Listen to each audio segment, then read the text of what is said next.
So I had a binge eating episode last night. I wanted to talk about it. This isn't the normal type of video that you'll get from me where I do jump cuts and edits and things like that. This is just me talking down the camera to hopefully A, help people feel seen, B, help people feel understood, and C, hopefully maybe educate you a little bit, so turning my shitty situation into something useful and positive, which hopefully should make me feel better about it. Long story short, yesterday I had a binge eating episode. I want to explain to you that there's 3 different types of binge eating episodes. What I will firstly preface everything with this, I will say that what is binge eating to you may not be binge eating to me, and it may not be binge eating to your postman, it may not be binge eating to your neighbour, but if it feels that it is for you, then it is for you. And that's the most important thing. And I'm going to explain the concept behind that. So there are 3 different types of binge eating episodes. Number 1 is objective.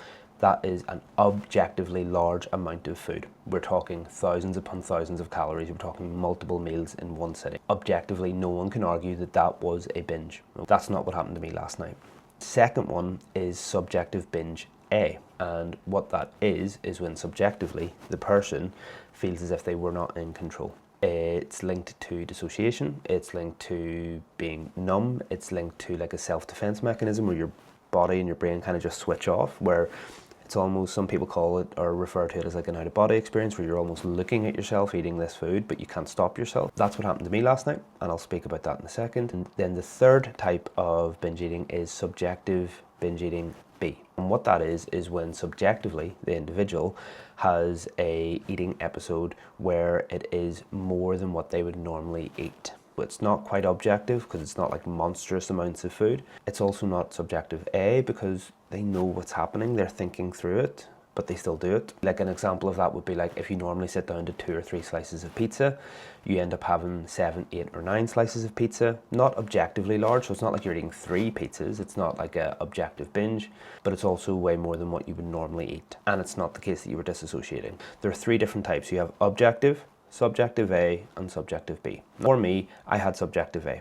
Long story short, it was my dad's birthday yesterday. For me was obviously, now looking back, quite an emotional day. For anyone who doesn't know, I lost my dad to cancer last April, and it was an incredibly tough scenario. He was diagnosed with terminal cancer in January. Obviously, went through the rigours of cancer up until he passed away in early April last year, and that was extremely tough on me. And looking back now, I tried my best to handle things, and I tried my best to navigate things, but a lot was on my shoulders. It was a very sad period for me. So it was his birthday yesterday, which had obviously kind of brought up or bubbled up some emotions from last year. I got through the majority of my day okay. I conducted myself the way I normally would. I went to football training, I went to the gym, I walked the dogs, I did a bit of work, like it was all normal. Then last night at about 10:30 or so, I was by myself, and there's the first red flag. A lot of binge eating happens solo.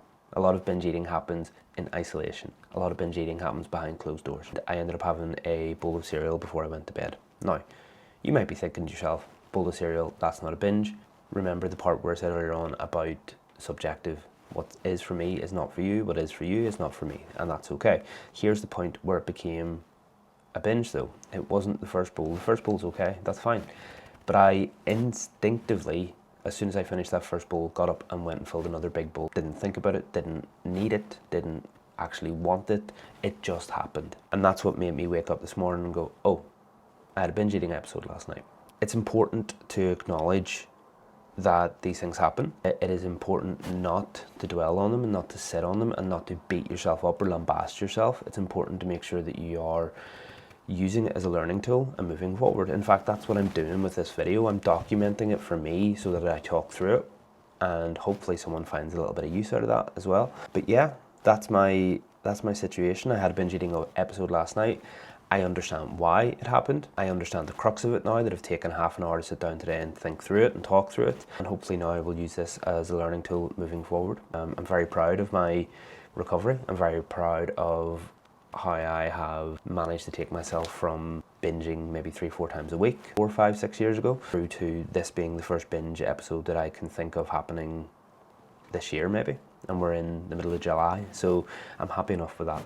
Just know that the most important thing to do is to acknowledge, to create awareness of why it happened, and to take note of the precursors so that if they happen again in the future, you're better prepared to implement a coping strategy instead of using food.